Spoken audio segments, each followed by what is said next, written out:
Hey, collective. I just opened the window because it just started pouring rain. Love the rain. I love listening to this. You are ready. You've got a lot of good momentum going with something. You're ready for whatever this is. This is not the time to compromise. This is the time to keep pushing forward. Uh, Here's the difference. You pushing forward, and I have to clarify this because they are clarifying this. When they say push forward, the skills, the activities, whatever they're asking you to do and push forward with, these are not things that are going to be stressful or hard or painful. Pushing forward, reading books, pushing forward learning a skill. The things they're asking you to push forward in are going to be things that are newer to you, but they're also pleasing to you. There's some insecurity there because they're newer and it's like you don't feel really solid in whatever it is you're doing yet, but you're really good. Whatever it is you're doing, you're really good at it. You could learn more and expand. Oh, okay, hold on.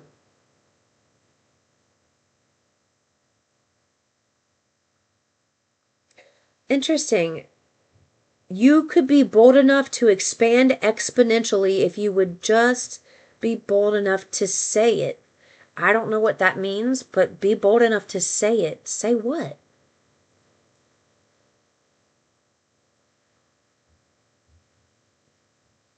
Oh, speak your mind. Don't be afraid. They don't want you pushing your spirituality in anybody's face or trying to get them to believe in the same things as you. But they also don't want you hiding the things that you do that make you feel good either. So if you're somebody who likes to sit under a tree and read a book, but you used to be somebody that was out partying, smoking weed all day, doing things with your friends, kicking it, and then all of a sudden you're not that person anymore, and the things you do is, you're meditating under a tree and you run into your old friends and they see you doing that. Don't compromise. Don't play small and turn and revert right back into the person that you used to be because you saw those people. Don't compromise your new beliefs and your new boundaries. Stand firm in that. You don't need to hide what you be proud of your beliefs. Be proud of what you're achieving and what you're doing. Because the truth is, you're always going to find somebody who doesn't agree or doesn't like what you do. You're always going to find somebody that's like that. That doesn't mean you stop doing it because they don't like it. You keep doing it because you do like it.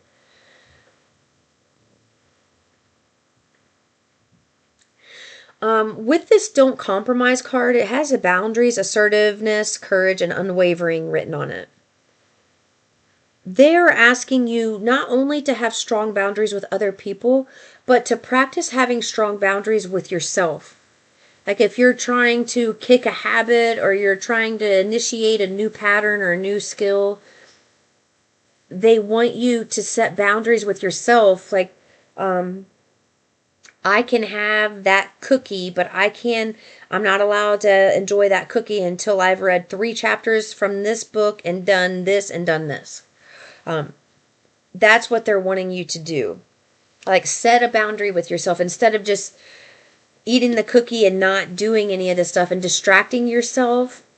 Like, you eat the cookie and then all of a sudden you turn the TV on while you're eating the cookie and then you get caught up in a TV show and then you end up watching the show and you don't do any of the stuff over here.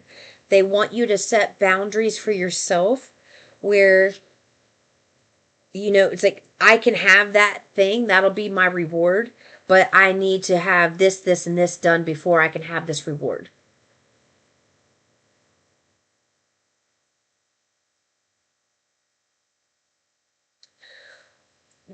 Archangel Michael wants to commend you for learning to be honest with yourself.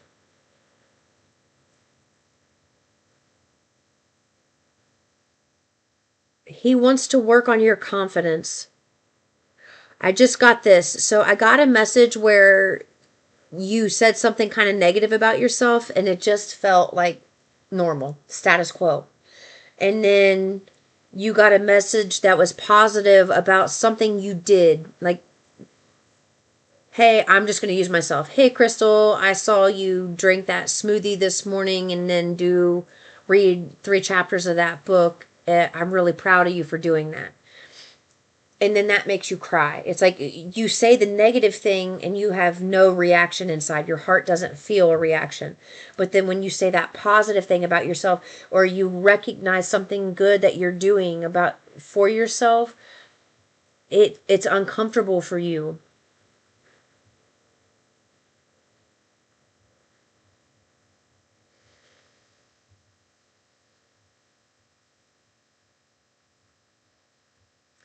That is something you're working out with your spirit team. And that is happening in very tender moments that are personal to you. So they were giving me an example of like a time that I had this happen with myself, um, where they helped heal my heart. So I'll give you this example because it feels like somebody's going to be going through this. So when my mom passed away, she was in the hospital for months. It's a whole long story. I won't get into it, but she needed an emergency surgery, and it was a status quo. It was a tracheal stent that she had to have put in. It was pretty common thing that you have done. I stopped at Bruger Bagel on the way, and I was picking up a sandwich. And while I was in line, I got a text from my mom said, "Can you get here earlier? They moved my surgery up." And I said, "Yeah." I said, I'm right up the street. I'll be there soon." Well, instead of just leaving, I stayed in line and got the sandwich. And then when I got there, they had just wheeled her back into surgery.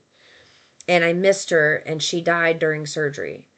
And I was absolutely devastated by this. I don't know, I can't explain why, but it just rocked my world, guys. I could not the guilt I felt for not being there when my mom died and not being able to say I love you, it crushed me. And I spiraled for a while, and then I had my spiritual awakening. Years and years go by, and here I am. I'm in my spiritual awakening. I've met my spirit team and stuff, and my daughter and her friend love this song. And I'm telling you this story just to show you how your inner being and your spirit team will utilize people and situations to cook up this scenario. So her friend stayed the night. I woke up, I meditated, and in the morning when I meditated, I could not really clear my mind that well. When I can't clear my mind that well, I know that there's going to be some type of healing that I'm going through that day. I know when I have meditations where they won't really fully engage with me, it's because I'm going through some type of healing experience that day. I know that about myself now. Um, so back then that happened, and I was just kind of fighting it all day, like where I was fighting the tears because my whole life I fought crying from another painful experience as a kid. I won't talk about right now, but um, my daughter and her friend, they have this song. They love this song. I think it's by Alex Warren called "One More I Love You." And I thought they listen to it all the time, and I thought it was about a couple that broke up, and the guy saying he wishes he could just say one more "I love you" to his person. And here I am this day, and I've never seen the music video to it. And all of a sudden, my daughter goes, "Mom, can I put the one more I love you on the TV?" And I said, "Sure, sweetie." And I'm just sitting there, and I'm like kind of teary, you guys, and I'm like fighting, and I'm having a rough emotional day. And she puts on the video, and it's a video of this singer, the man, who lost a parent. 9/16 just showed up on the clock. That's my mother's date of birth, and I'm talking about her. That's interesting. I love you, Mama. Um, this video is of this guy losing his dad, and the lyrics in the song, "Mom is steeped in alcohol and I'm drowning, and I wish I could just say one more I love you." And I'm sitting there trying my hardest to hold these tears in. And mind you, my daughter at the time, she's, I don't know, 8, 9, maybe 10. If she doesn't know anything about this experience where I went to the hospital and didn't make it into the hospital, okay? She looks over at me and she says, "Mom, Do you feel bad because you didn't make it to the hospital when Nana died? And the dam broke. Everything in me, I went to my room, I went through 2 boxes of tissues, and I laid on that bed and I cried and wailed and cried and wailed. So much pain came out of my body. And here I am on my right side facing the wall, and then I felt tingling down my left side, and I heard, "Please stop beating yourself up, Crystal Dawn. I love you. You were there for me every day. You were at the hospital every day for months, and you beat yourself up for not being there the one time. The one time. What about the other 100, 200 times that you were there? You aren't remembering that." Now here I am crying, feeling this stuff, guys, healing. And I knew it was my mom because number one, I could feel the energy on me. I could feel the tingling. I just could feel it. And she was saying things to me I had never said, words that I had never heard, perspectives that have never been given to me before. I never thought about it like that. I just always thought about it. I miss my mom. I never got to say I love you. She didn't. She remembers me not being there. She remembers the state of my life and guilt, guilt, guilt, guilt, guilt. So I laid there. Source conjured that up. Think about that. Source conjured that experience up. They woke me up that day. They knew I was going to have a healing day.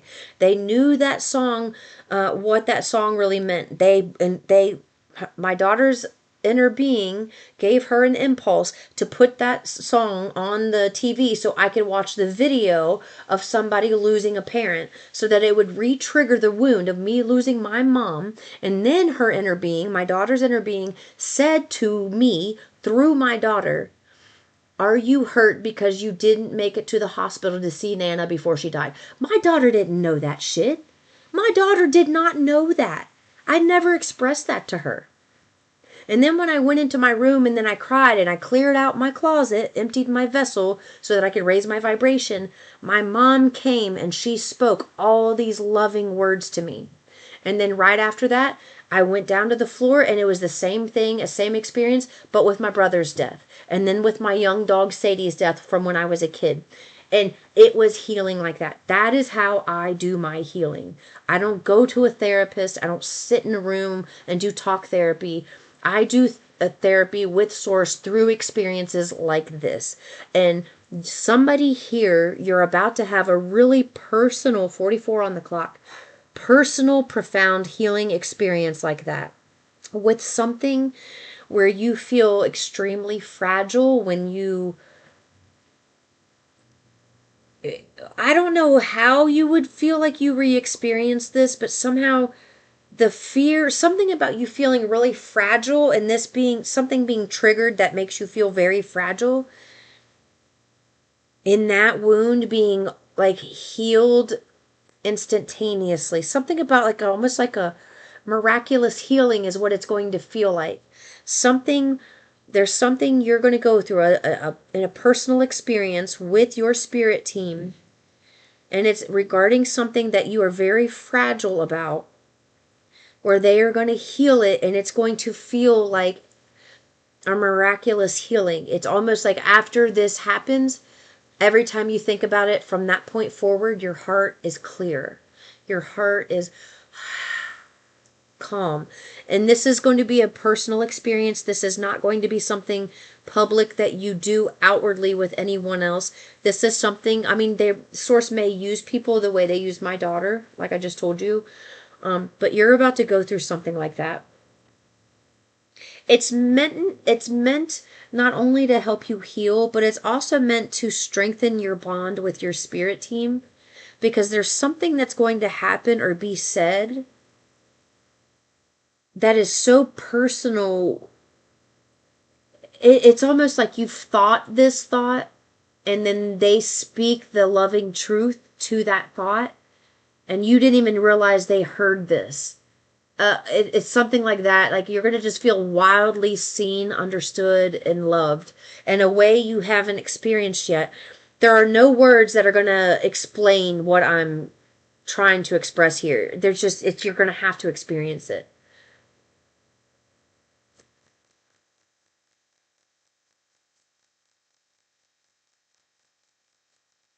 I also just heard draw something today.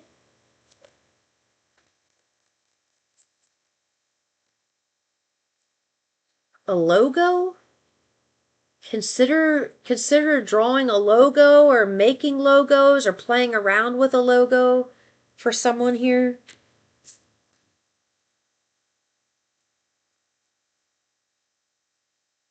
Okay, there it is. Something from the past that was really personal to you is about to get healed.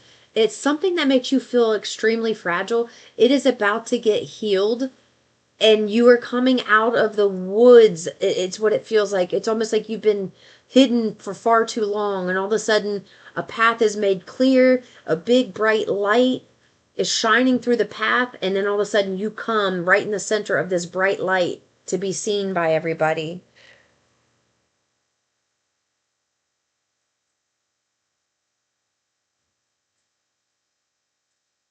You were held down far too long. Payback's around the corner. And interestingly enough, it doesn't even feel like you care about the payback anymore.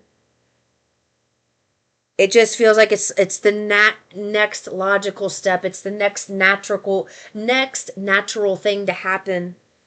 Is that natural paybacks happen? Who do you think you are? Well, honey, let me show you. That's what I just got. Who do you think you are? Well, honey, let me show you.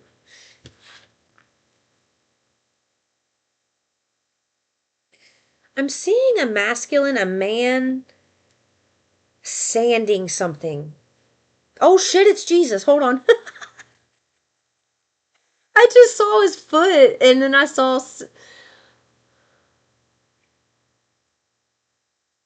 someone here. You love to use your hands, but you haven't really figured out yet what it is that you like to do the most. And there's something that you do with your hands. And when you figure this out, it's like it becomes just a thing for you. When people see you, they naturally see this thing in your hand all the time. So it becomes like your passion baby, where wherever you go, you've got this thing in your hand. And you haven't figured out how much you enjoy this thing yet, or even what this thing is yet, but that is coming down the pike as you learn.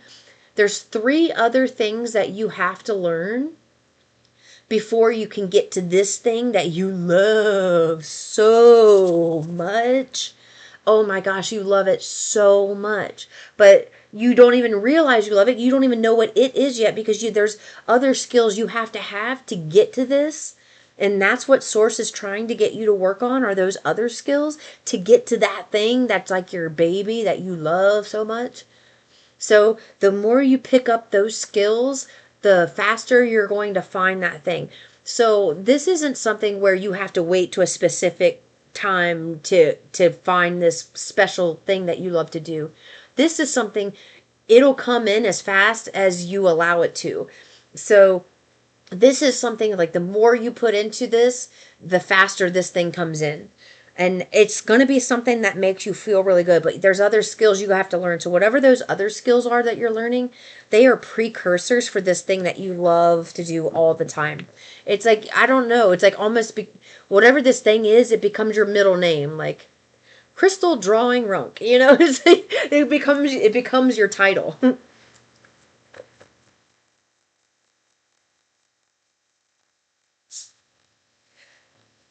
And it makes you a breadwinner.